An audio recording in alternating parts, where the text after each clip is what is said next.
you have your Bibles with you, we're going to be in Proverbs chapter 20. Proverbs chapter 20, beginning in verse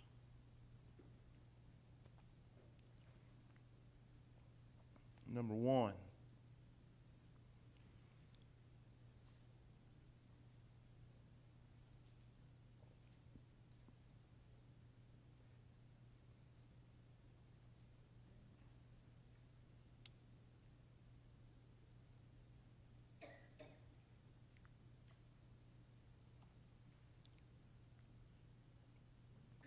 Proverbs chapter 20, beginning in verse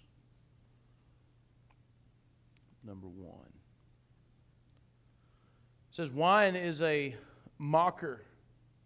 Strong drink is raging, and whosoever is deceived thereby is not wise." So he says that wine is a mocker, and strong drink, he says here in the King James Bible, it's translated as raging, but that could also be read as a brawler. And so when you read that wine is a mocker, and you read it in the way that says strong drink is a brawler, I think that there's two aspects that is absolutely true.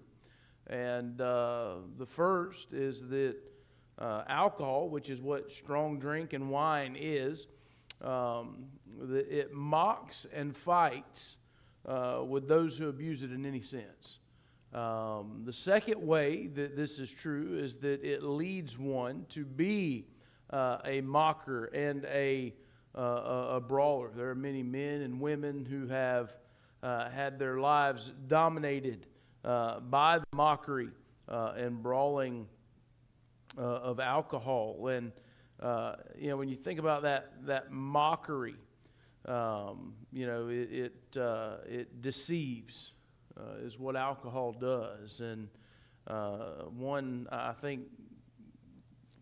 commentator that I read that I like the way that he defined strong drink. He says, all kinds of drink that will alienate the understanding of a man and make him drunk as ale, beer, or cider. Again, I think the key part of that is that alienates the understanding of a man and makes him drunk. And second part of that, verse number 1 says that whosoever is led astray by it is not wise. Wisdom is displayed by the ability to not be led astray by it, and by alcohol for a lot of people, and this is one of those that could be considered a slippery slope for some. But I think you have to understand that the number one best way to not be led astray by it is to stay away from it. I think that it has its dangers, and I think that.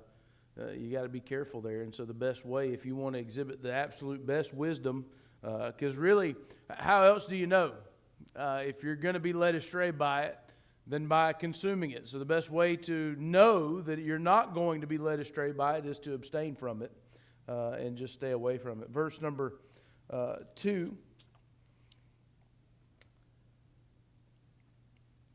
says that the fear of a king is as the roaring of a lion. Whoso provoketh him to anger sinneth against his own soul. We've read a proverb very similar to this very recently, didn't we? I think last week, as a matter of fact, verse number 2 of Proverbs chapter 19 uses an image similar to this, and it reminds us that those that are in power and leadership have potential for a great and fearful exercise of wrath. And he says that whosoever provokes him to anger sins against his own life. And specifically, you have to understand the day and time that this was written.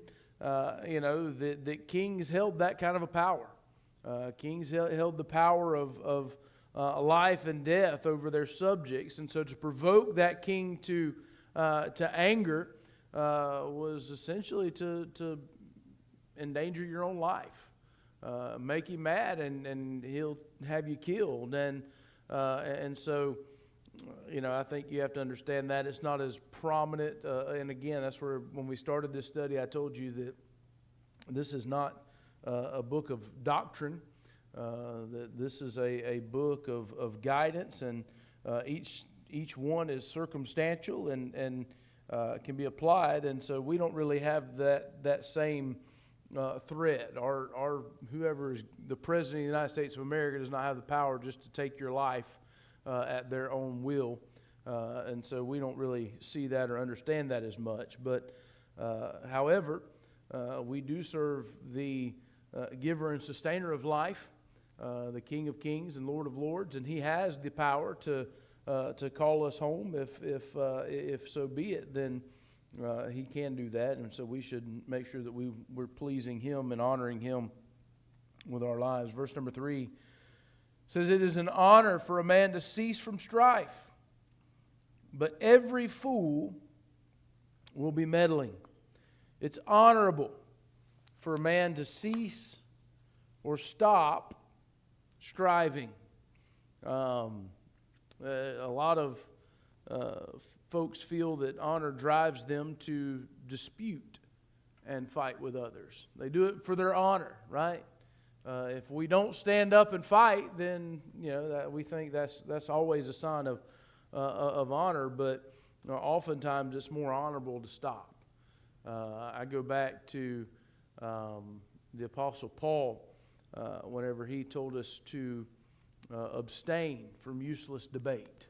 There are times where it is beneficial to stand up for your faith and to share your faith, but there are also times where it's wise just to say, you know what, this ain't doing any good. You just got to move on, and so it's honorable at times for that to happen, because he says the second part of that verse, he says any fool can start a quarrel. Anybody can start a fight, right?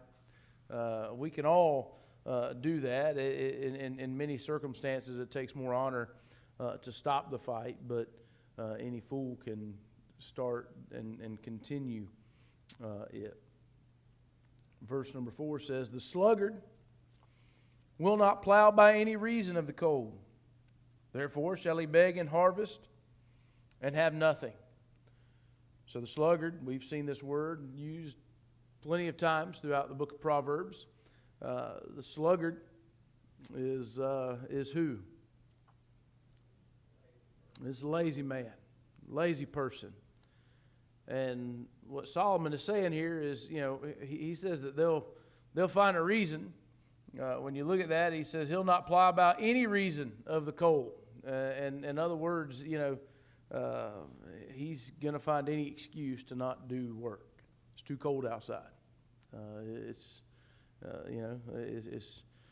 always too early or too late in the season to begin. It's always winter. The ground's too hard for plowing, things of that nature. It's too early, it's too late. I waited too long to get started on that project, and so I'm just not going to do it now. Or things like that. I mean, it's again, there's the lazy person can find any reason to not work. They don't have to look real hard.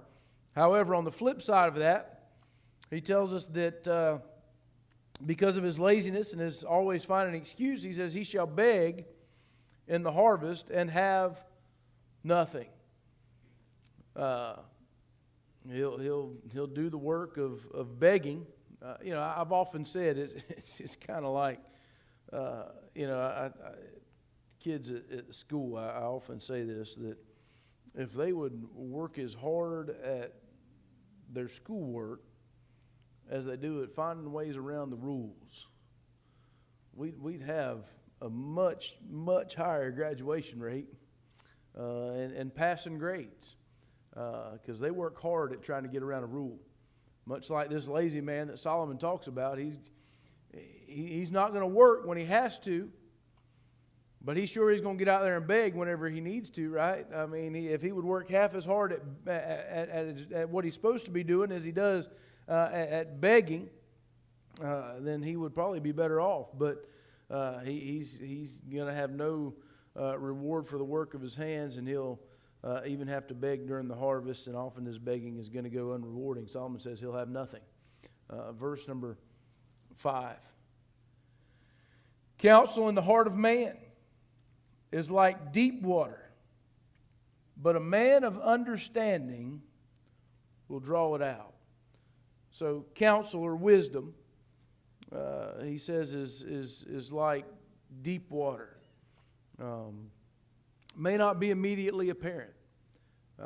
It may be a hidden reservoir ready in the season of need. However, a person of understanding may not only know how to get and have wisdom, but they know how to use it.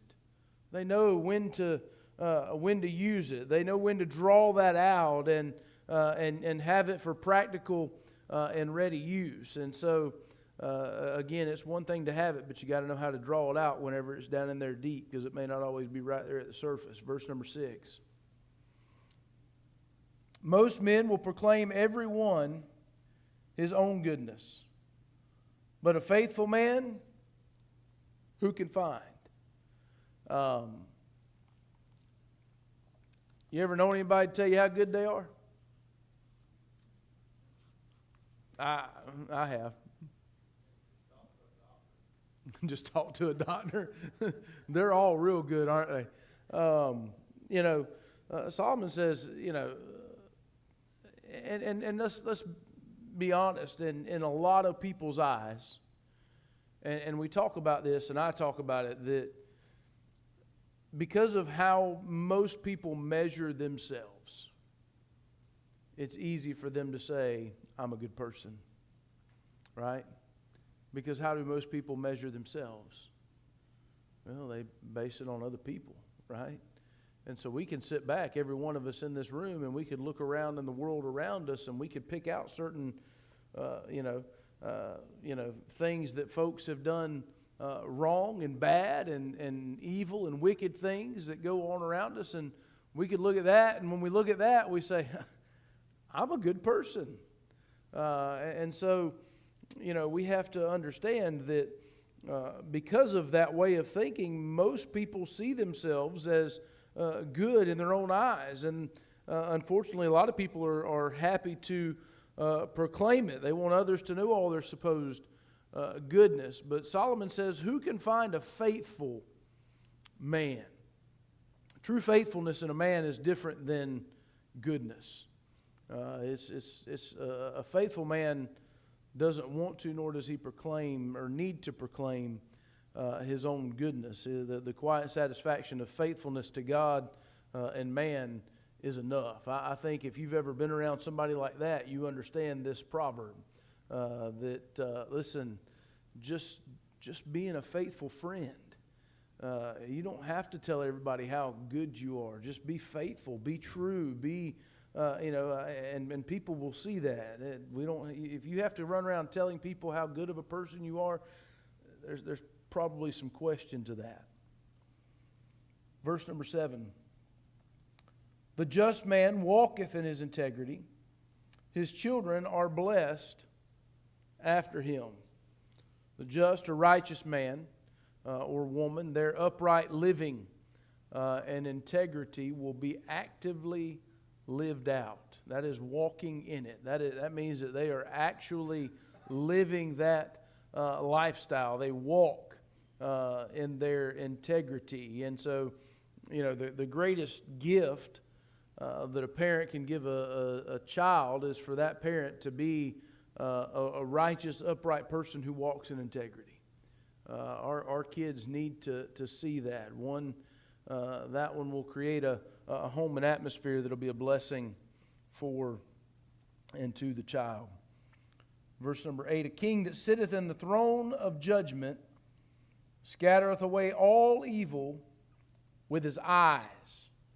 Now, I want you to think about this for just a minute, because I feel like this proverb tells us a lot about what's wrong in our society today. A king that sits on the throne of judgment. A king, so I want you to understand this, a king, not only did they govern their kingdom, they were the final, that the buck stopped with them, right? Not only did it happen and the buck stopped with them in governing their kingdom, but it also stopped with them whenever it comes to judgments. They were the judge. They were the ones that, they were the highest court and judge in their kingdom. And so a faithful king would carry out his responsibility and sit on his throne of judgment. And so if I know that king is the final authority, guess what I don't want him to do? I don't want him to catch me doing anything I ain't supposed to be doing. Right? Because if he does, what's going to come with that? Punishment. Probably severe punishment. I think that understanding that evil is going to be punished has a big impact on whether or not people continue to do evil things. Now, I know that in our society here in America, that I would probably get differing opinions from people, and sometimes people look at it and say, well, that punishment's too cruel for that. But I want you to think about other countries. We in this country have gotten to a point to where if somebody it's not as much here. I see it, in a lot of the northern states and a lot of the western, probably extreme liberal states, to where you've seen it on. I'm sure you've seen videos, and it's probably been on the news where folks will run into a store and they'll take hundreds and thousands of dollars worth of clothes and other items and run, and the store owners don't want anybody, don't stop them, don't fight with them, it's like they don't even want to call the law. They don't even want to press charges on them. Well, what happens if that spreads that nothing's going to happen to them for doing that? What's going to happen? Other people are going to be doing it, ain't they? If they're going to let me walk in there and take something and I'm not going to be punished for it and I can get away with it, hey, everybody needs some new shoes every now and then, right? That's how people think. However, other countries, you go and steal anything and be found guilty of it, the punishments vary, but there's a lot of them, you ain't going to have that hand anymore. That's how they identify those folks. And I get that some people are born without, a limb or something, but most of the time they're going to identify that somebody without a limb, they probably got caught stealing something. And they're probably not going to steal anything anymore. And so when you look at the second part of this, it says he scatters all evil with his eyes. They know the severity of the punishments that come with it. And we live in a society today here in America that, listen, we do a lot of coddling. Everybody has a reason why they did something. Everybody has an excuse as to why they did this or did that. And we want to, listen, wrong's wrong. And if you don't punish evil the way it needs to be punished and you don't handle it, it's going to get worse. And so Solomon says, listen, a king who sits on his throne of judgment, who's doing what he's supposed to be doing and governing his kingdom, will scatter evil with his eyes. He knows what you're doing, and if he catches you, you're in trouble. And again, his presence alone of a king in judgment over his realm was enough to scatter evil. Verse number 9. Who can say, I have made my heart clean, I am pure from my sin? It's part of human nature to estimate and boast over oneself, and many can say what this proverb says, but none with real humility and integrity. There's not anybody with real integrity can say, or anybody with real humility can say, I have made my heart clean. None of us can. And so, he follows that up with saying that, I am pure from my sin. If meant in any ultimate sense, this is a boast or claim of a fool. There is no wisdom in that claim. Sometimes there are claims to a clean heart or purity from sin by godly men in the Word of God, but those are only true in a relative sense, such as the comparison between oneself and their enemies. But nobody can truly say that with humility and integrity. Verse number 10. Diverse weights and diverse measures, both of them are like abomination to the Lord. So weights and measures, balance and scales, and this has to do with business dealings, and God wants business dealings to be and tradings to be done fairly and justly.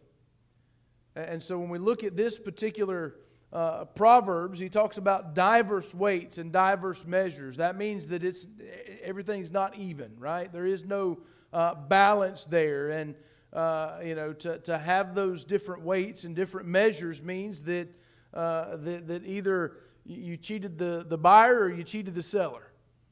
One of the two, and God doesn't want that to be the case. God doesn't want anybody cheating anybody. He wants our weights and measures to be proper. He wants them to be consistent. And he says, Solomon goes on and he says that, listen, doing so, cheating somebody, doing someone wrong, not being fair in your dealings, is like an abomination to the Lord. And God Himself has fair weights and measures.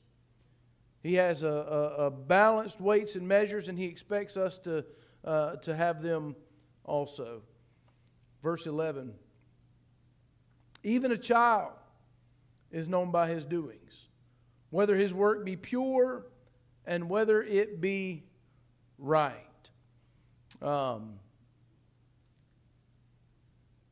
It's easy for us to think of ourselves only by what we believe. But you can tell. He says even a child's known by his deeds. What's that mean? Anybody have any thoughts on that?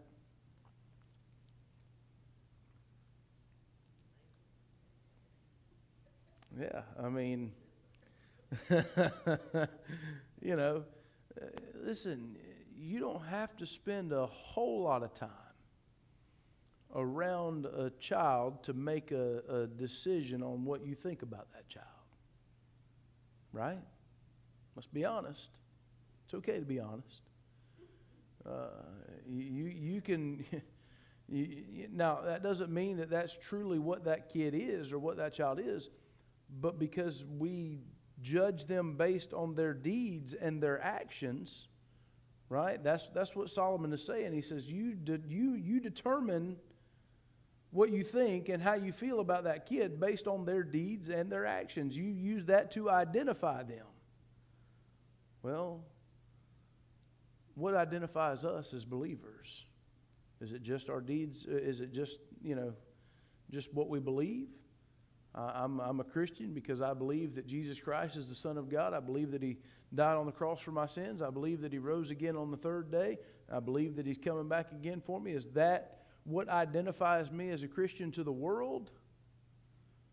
Or is it my actions and my deeds? You got to live by it. That's right. The Bible says you will know them by their fruits.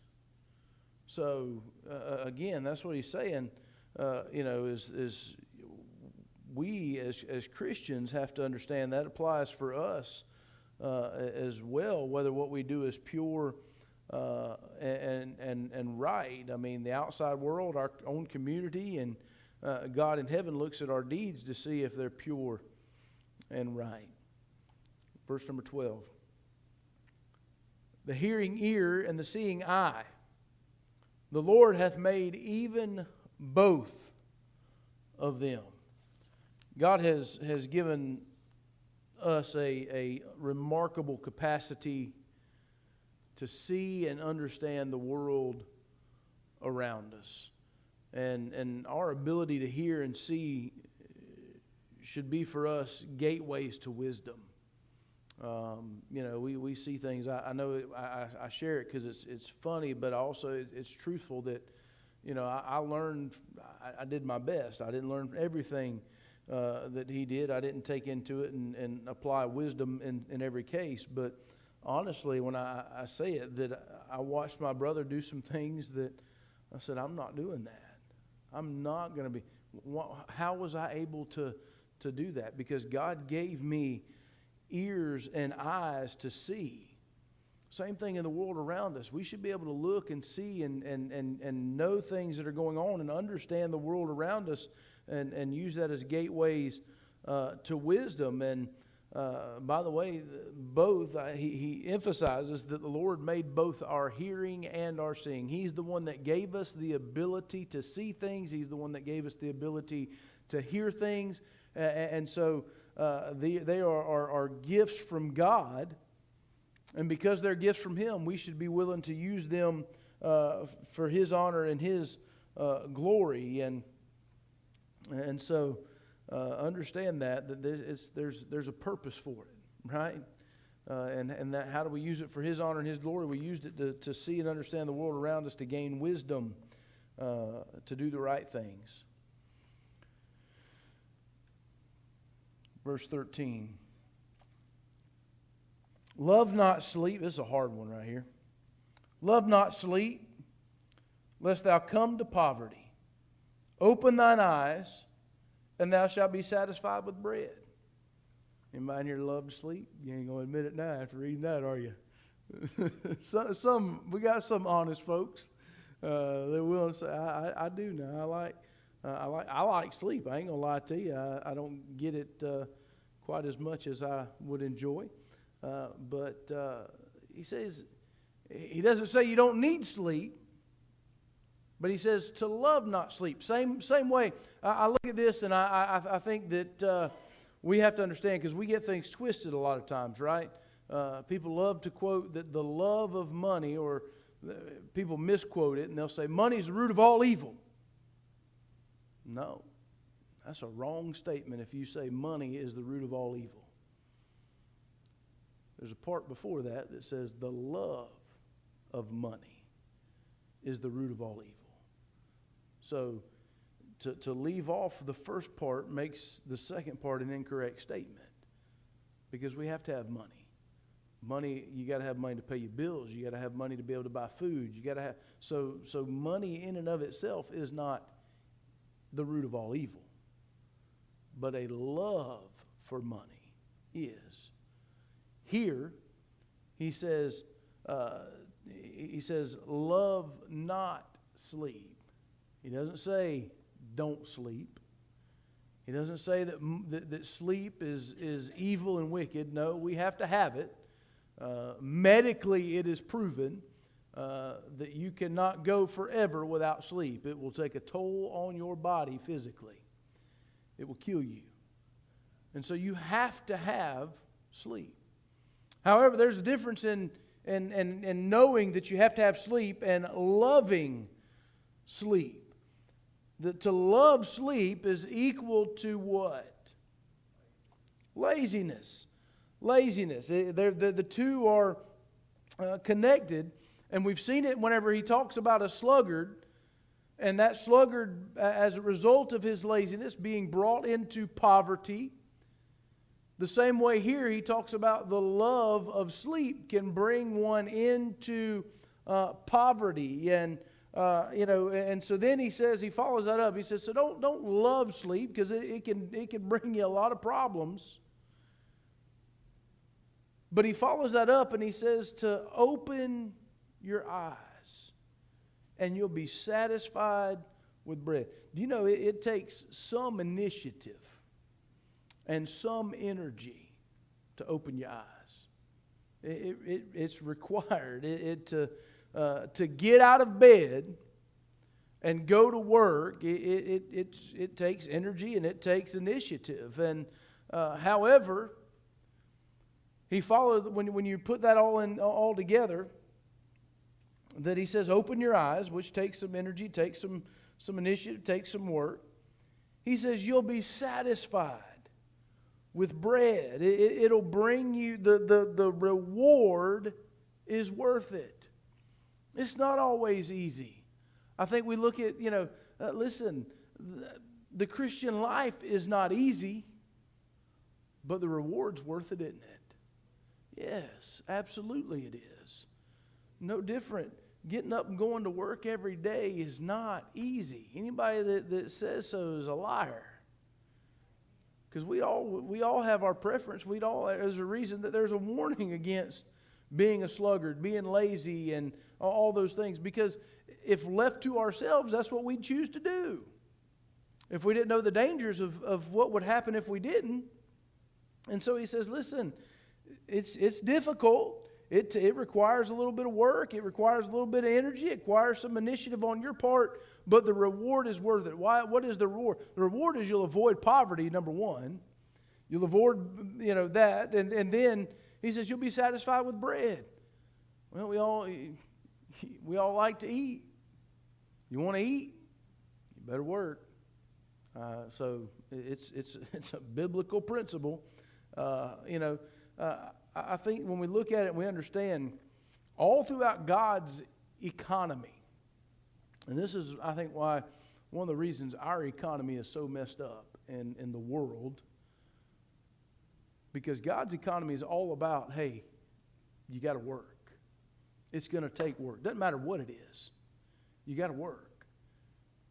Physically, here we see it from a biblical perspective that, hey, the reward for working is that you have something to eat. In the Christian life, we know that if we will work, He is going to reward us for our work. He told us that. And so God's economy has always been that there's a reward that comes from working. There's benefits that come along with that. However, in our society today, we reward folks for not working. And we wonder why we're in part of the mess we're in, because we've gotten away from how God intended it to be. Verse 14. It is not, saith the buyer, but when he is gone his way, then he boasteth. Oh boy. Wheeling and dealing, right? I know somebody very, very close to me that is a wheeler and a dealer, and they tried to teach me those. I just couldn't do it. When I was buying my first truck, my daddy, I just told you who the person is, but it don't matter. It is what it is. He'll tell you he's a wheeler and a dealer. When I went to buy my first truck, I had worked summers after summer after summer mowing my dad's neighbor's yard and never saw a dime of it because my daddy he got the money and he put it straight into a savings account, so I never was able to see that money. Didn't get to buy anything with it. But whenever I got time to start driving, I had money to go buy a vehicle, and I mean it wasn't a ton of money, but we went out and he one day he said, "Let's go ride. Let's go see if we can find you a truck." I said, "Okay." So we get in the truck, we ride by. I see this truck for sale on the side of the road. He says, "You want to go back and look at it?" I said, "I ain't got money to buy that truck." He said, "Let's just go look at it. Let's go back and see." So we go back and see. We talked to the guy. Asked the guy how much he wanted for it. He told us. Me and my daddy walked back over the truck. He said, "What you going to do?" I said, "Well, it needs a motor." He said, "We can put a motor in it." I said, "It's less than what I owe, or it's less than the amount of money I got, so I'd have money left over." He said, "Yeah, but you got to put a motor in it." I said, "Yeah." I said, "How much?" He told me how much that was, about how much that would cost. And he said, "It's your money." He said, "Be your truck." He said, "You make the deal." I said, "No, you're better at it than I am." And he said, "No, you're going to go back and do." He said, "You're going to do it." So I went back and I talked to the guy, and I think he was asking $1,000 for the truck. And so I looked at him and I said, "Will you take $750?" And the guy said, "Yeah." So my daddy said, "All right." He said, "We're going to go to the bank and get the money." He said, "We'll be back." We got in the truck, and you know what I told my daddy? I should have started at 500. He said, "I know." He said, "You should have." He said, "He'd have probably took that." I said, "Well, I just, I'm still not good at trying to lowball folks. I just don't have that. I still got the truck. I did buy the truck. That was my first truck. But what Solomon is saying here, he says, when you look at this, he said, it is not. Anybody know what he's saying there? What's that? It's not worth it. It's good for nothing. So it'd been like me going to that man with that truck and saying, "Listen, it's got a blown motor. It ain't worth anything. You can't start it up. You can't drive it away. It ain't good for nothing. So you might as well sell me that truck for just a couple $100." And then the flip side of that, Solomon says, this is what the buyer says. It's good for nothing. It ain't worth that. $1,000, it ain't worth that. But then, once you get it and you buy it because you lowball them and you take advantage of it, you go back and then you walk away and he boasts. He boasts. I got a good deal. Can you believe I got this for this much money? You brag about it, and the bargaining words of the buyer are empty. They're only, it's strategy and negotiation. And this proverb reminds us that what people say isn't always what they believe. Obviously, did I believe that truck was worth $1,000? Probably so. Had a good, clean body on it. The interior was clean. The transmission was good. The only thing it needed was a motor. And so, obviously, in the right hands of the right person, it's good for something, right? And so, that's what Solomon is getting at there. Is you can't, it's can't always believe, because again, it's different to somebody. I mean, I think that I think you got to be careful. I think in how you do it. I mean, do I think there's anything wrong with offering somebody something less than what they? No, I don't. But I think to stand there and tell them it ain't worth anything and it ain't nothing, and then turn around on the flip side and brag about what a good deal you got, I think you just lied to that person. I think you can explain to them. Again, I don't think there's a problem with offering somebody less than what they're asking for something, because obviously a lot of people in today's society, people do that with a home. Think about it that way. People post a home, they have an asking price, but oftentimes they put wiggle room in there. Hey, you just make the offer, whatever you're willing to pay for, it's what you're willing to pay for it. If not, then you can walk away. But I think to try to convince them that it's no good and try to convince them that it's not worth anything, I think is a dangerous game to play. Absolutely.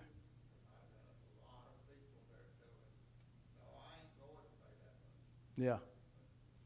That's right. That's right. Absolutely.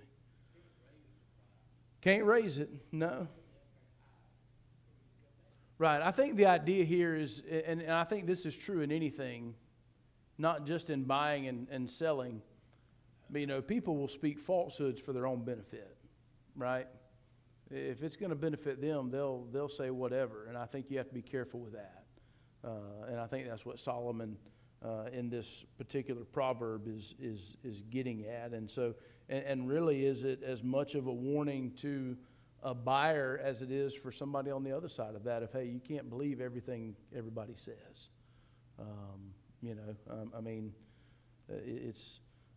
I'm also the type of person on the flip side that if I'm selling something and I've set a price for it, then and somebody comes along and asks me something, to sell it for a price that Depends on how bad I want to move it, right?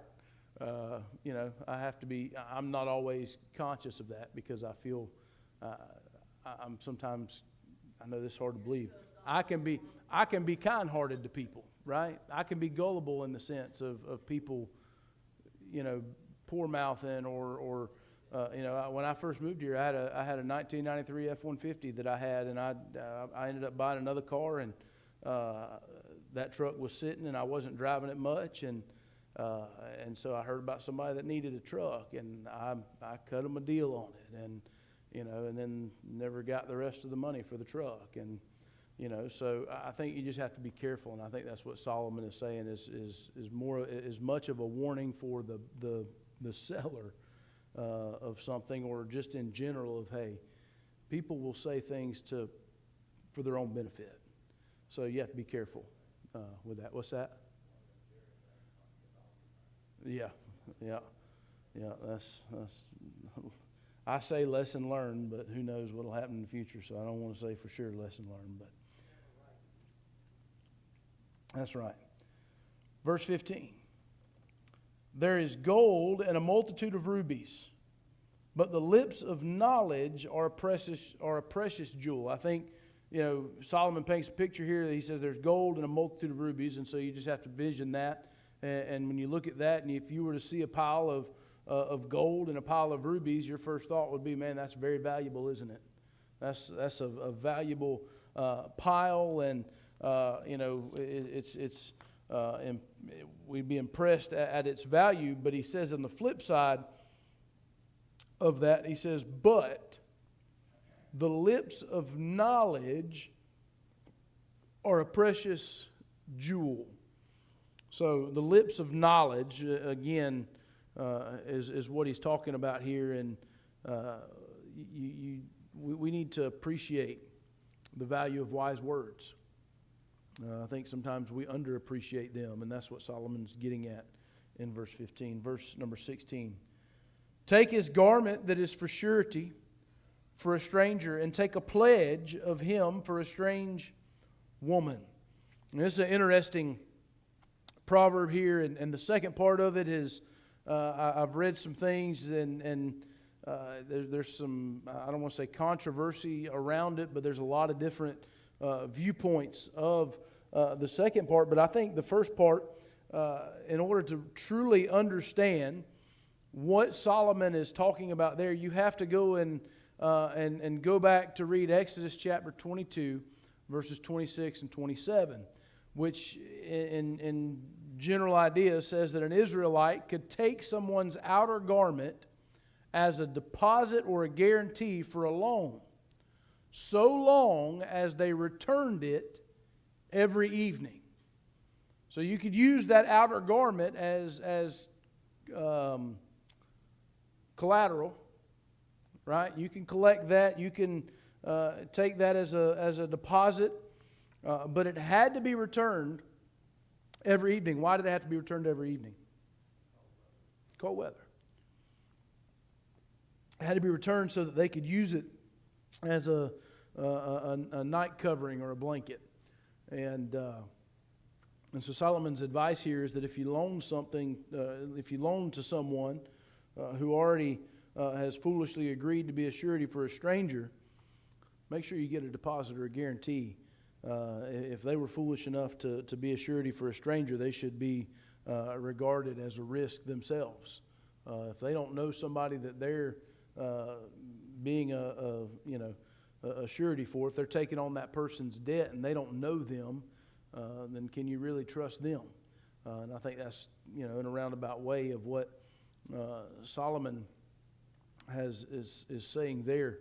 The second part of that is where there's a little bit of, and it really has to do with the last phrase there where it says, and take a pledge of him for a strange woman. There's a lot of different views on that, and I have read that a lot of translators favor a stranger or foreigner there instead of a strange woman or a seductress. But the idea, still, regardless of how it's looked at, seems to focus on someone who is outside of the covenant community, and so you should demand a security loan for someone outside of one's knowledge and reference. So it really still all kind of comes back in together, the first part and the last part, no matter how you look at it, no matter how you translate that. Verse number 17. Bread of deceit is sweet to a man, but afterwards his mouth shall be filled with gravel. Sin and transgressions have their attractions, do they not?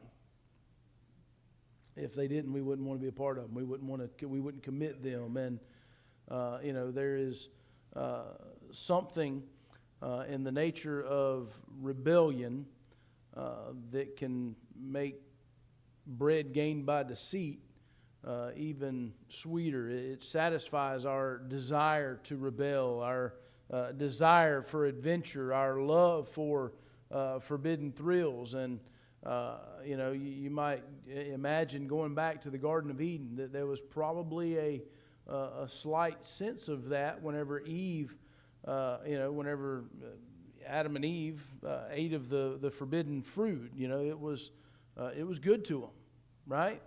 I'm sure they enjoyed it. I'm sure it tasted good. It obviously was attractive, whatever fruit it was, whatever it was that they ate. There was something about it that was attractive. And I would dare to say that it didn't taste good. I would say it tasted good. And so bread gained by deceit is sweet to a man. So it's attractive. It does have some things that we enjoy about it. However, he says after that, the enjoyment, the pleasure that you got from that is short-lived. Because he says that afterward your mouth will be filled with gravel. I don't know about you, but I don't want a mouthful of gravel. I've ate dirt before in my life, maybe once or twice intentionally, but most of the time unintentionally. And I didn't like it, right? I'm not just going to go out and pick up a handful of gravel and throw it in my mouth. However, that's the picture that Solomon is painting. We could just look at it this way from sin in general, right? Not necessarily bread gained by deceit. Just sin in general is enjoyable. But guess what? You're not going to like what comes after that pleasure of sin for a season. Right? There's going to be bad things that are going to come with it, things you're not going to enjoy, things you're not going to like, and that's what Solomon is getting at there. Verse 18, every purpose is established by counsel, and with good advice make war. Plans are established by counsel. There is wisdom, because that's what all this is about, is wisdom. Making wise choices, doing wise things. But there is wisdom in understanding our own limitations, right? When you understand that you have limits, there are things that you can't do. And when you understand those things that you can't do, you seek counsel. You seek help from whoever for whatever, and there's wisdom in that. Because you can try to do it on your own, knowing that you can't do it, and the end results are probably not going to be good, right?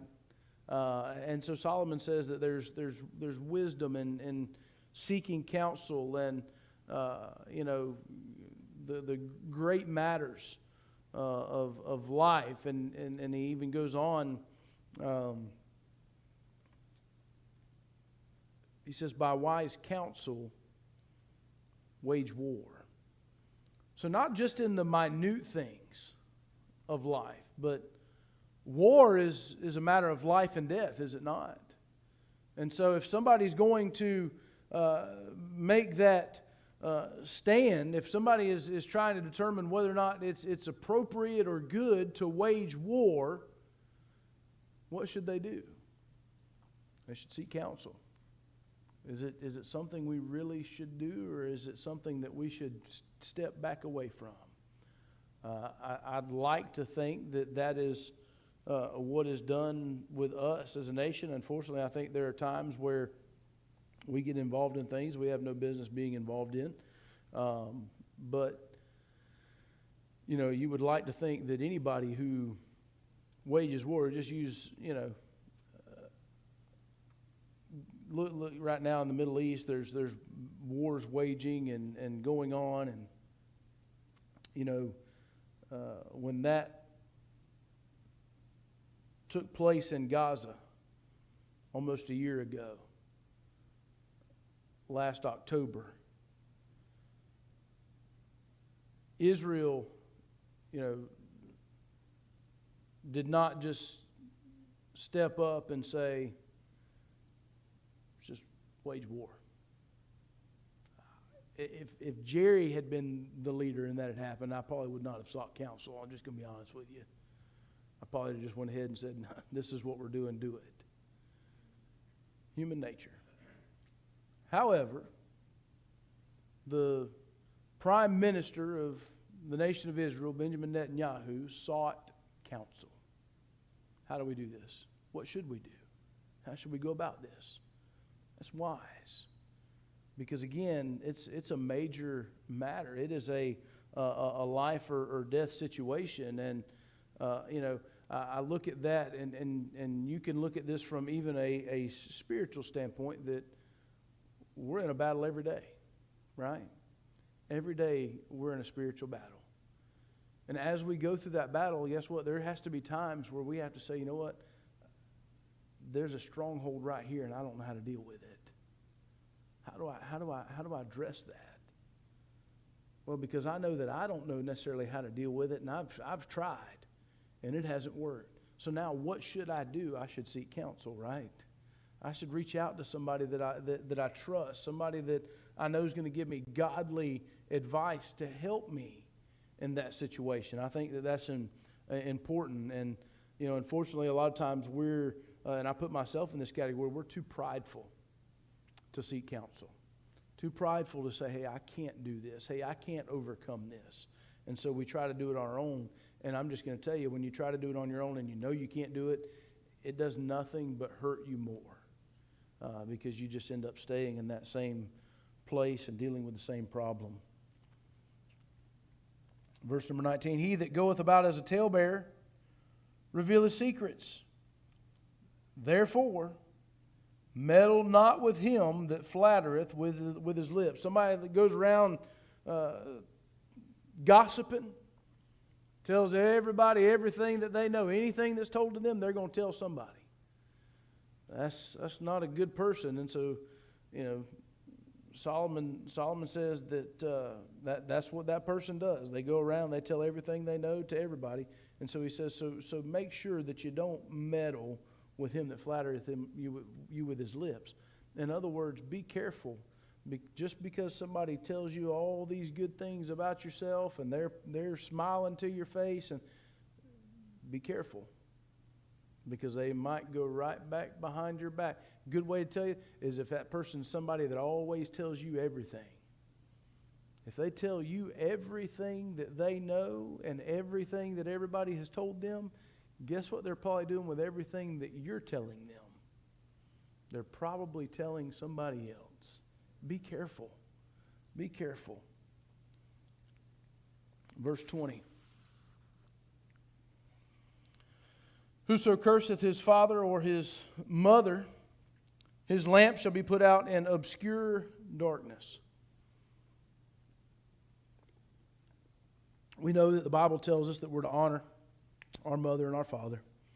And this is absolutely the opposite of that. To curse one's parents is to do the opposite. And just as God promised to bless those that honor their father and their mother, there is a corresponding principle. Those who disobey the curse of their and curse their father and their mother will face the judgment of God. Verse 21, an inheritance may be gotten hastily at the beginning, but the end thereof shall not be blessed. this is the idea of somebody who gets too much too soon. Unfortunately, there are cases where people have, you look at a lot of these lottery winners, right? People that win millions of dollars through the lottery. Go back and do a search sometime on where some of those folks are now. They have nothing. It was good in the beginning. They got it, but the end was not good. You want to know why? Because they got too much too soon. They couldn't handle it. They didn't know. It ends with on a bad note, and it can work against the blessing at the end. And again, easy money does not foster financial responsibility. And so a lot of those folks that end up doing that, they're not financially responsible, and they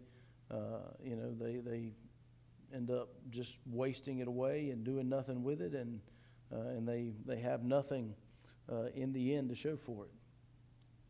Verse 22, say not thou, I will recompense evil, but wait on the Lord, and he shall save thee. I believe Jesus had something to say about that, didn't he? Something that goes along with that same thought that Solomon is sharing here. Don't repay evil for evil, for vengeance is mine, thus saith the Lord. It's not our responsibility to try to get back at somebody. We might think that it will make us feel better, but that's not how biblically we've been instructed to deal with somebody who does us wrong. We have to trust the Lord. We have to know that he's going to take care of it, and so just as he said he would.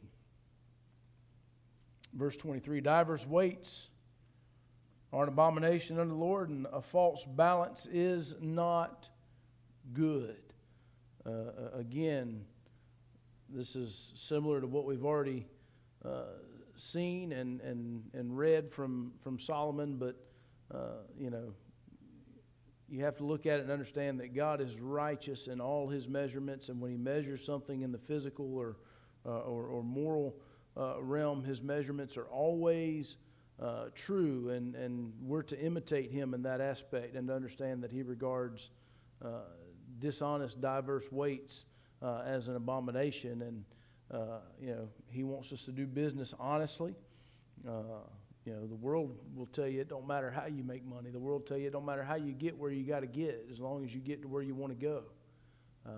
God says otherwise. He says there's a right way and a wrong way to do things, and he expects us to do things the right way, not to be dishonest in our dealings or in our business.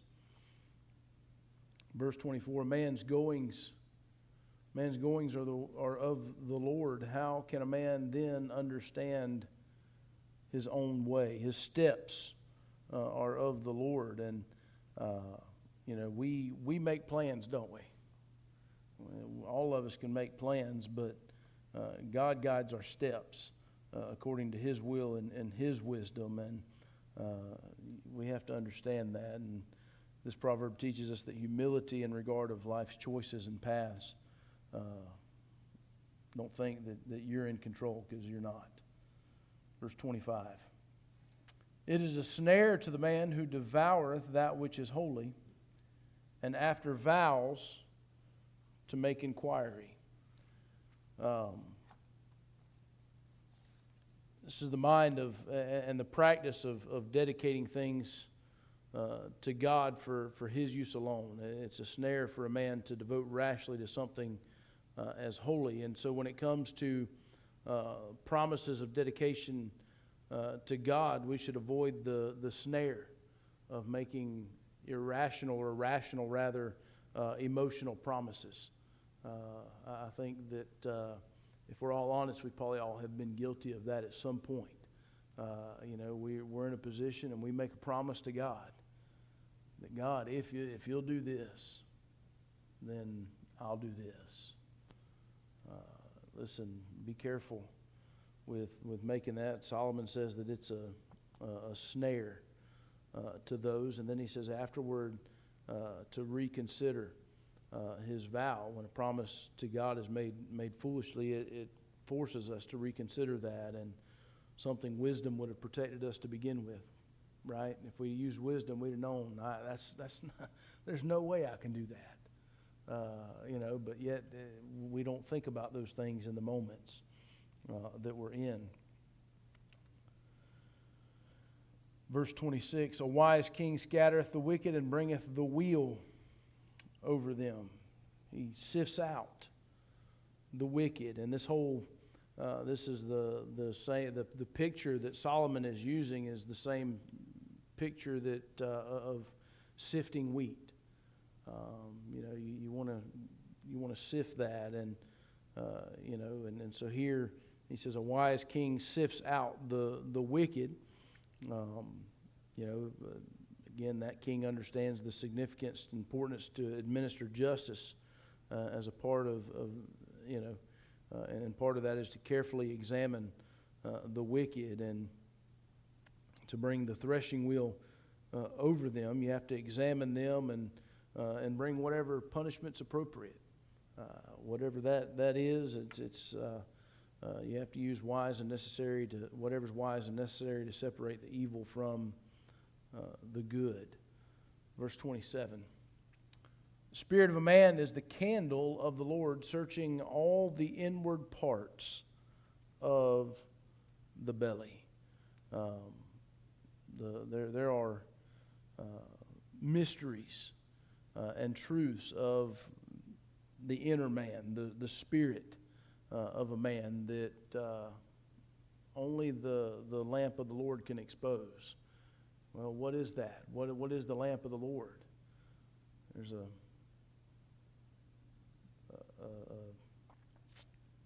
verse that says, "Thy word is a lamp unto my feet and a light unto my path." The word of God is what serves as a lamp and a light, and I believe that's Psalm 119, somewhere in there that says that. And so he searches the depths of a man. The word of God will search the depths of a man's heart like nothing else can. Again, it's quick and powerful and sharper than any two-edged sword, piercing even to the asunder of a man's spirit. And so God's word will do that. Verse 28, mercy and truth preserve the king, and his throne is upholden by mercy. An earthly king can be preserved by God's mercy and truth being shown to him, but also by the mercy and truth that the king shows to others. He can preserve his spot by the loving kindness that he upholds on his throne. These are God has a way to establish and uphold a king and a kingdom, and it is through loving kindness and trusting him and showing grace and mercy. Verse 29, the glory of young men is their strength, and the beauty of old men is their gray head. Miss Linda, are you calling Brother Jerry old gray head?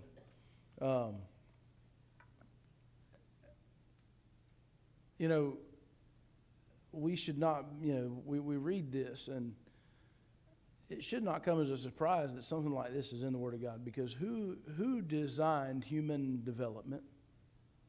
God. God designed us to go from the little babies that we're born as, and to grow and develop and mature. And so God designed human development that young men would excel. They are certainly, when they are young and in their prime, they excel in physical strength, and that is a glory to them. And so it's wise and suitable for young men to take on tasks that fit that glory. However, on the flip side of that, he says the splendor of old men is their gray head. I think that it's fair to say that, you obviously start out weak. You're not strong when you're a child, and as you grow up, you reach a point where you are at your strongest, and then you begin to not be as strong as you get older. And so what the older men lack in physical strength, they should make up for in wisdom. And it's appropriate for those here, as Solomon says, that they have a gray head. Verse 30. The blueness of a wound cleanseth away evil, so do stripes the inward parts of the belly. The blueness of a wound, that is the blows that cleanse away evil. The blueness, if you have a wound that has that type of coloring around it even, it's a painful one, right? It can, I told you, you ain't going to eat off Brother Jerry's plate no more. However, while that pain is a burden, you understand there's a reason why your body reacts the way that it does, right? And it's sore and it hurts. It can bring a benefit, and in life in general, we talk about purifying gold. How is it done? It's done through heat, right? You heat it up and you remove all the impurities, and sometimes that's how our life is. That God is refining us, and sometimes through pain, and to cleanse away that. And if that's how it works, and we allow it to work that way, then our sorrow and pain is not wasted. I think that you look at it this way, there's a reason God allowed us to feel pain, right? Because if you couldn't feel it, it'd be bad, wouldn't it? You think about, you only have to touch your hand on that hot burner one time to know I ain't touching that no more, right? Why is that? Because you felt the pain of that. And you know that it hurts, and so I'm not going to do it again, and I don't want to do it again. And I don't mean we don't accidentally do it again at some point. Again, when we go through life and sometimes our sin brings pain, it also should bring a learning lesson with it, right? That I don't want to do that again. Again, doesn't mean we're not going to do it, but we have that acknowledgement there. And I think the next part of that, he says, as do stripes the inner depths of the heart. I think that this is probably symbolic, and used in a symbolic sense of the chastening that comes in life. And if we receive such wisdom, it will purify us in the inner depths of the heart. I also find it interesting and certainly not coincidental, because I don't believe that there's such thing as coincidence. But when you start talking about cleansing and stripes, and you can't help but to be drawn back to Isaiah 53 that says that by his stripes we're healed. I think this stands out sharply against that background, and that it is with his stripes that we are healed. Anybody have any thoughts, comments, or questions tonight?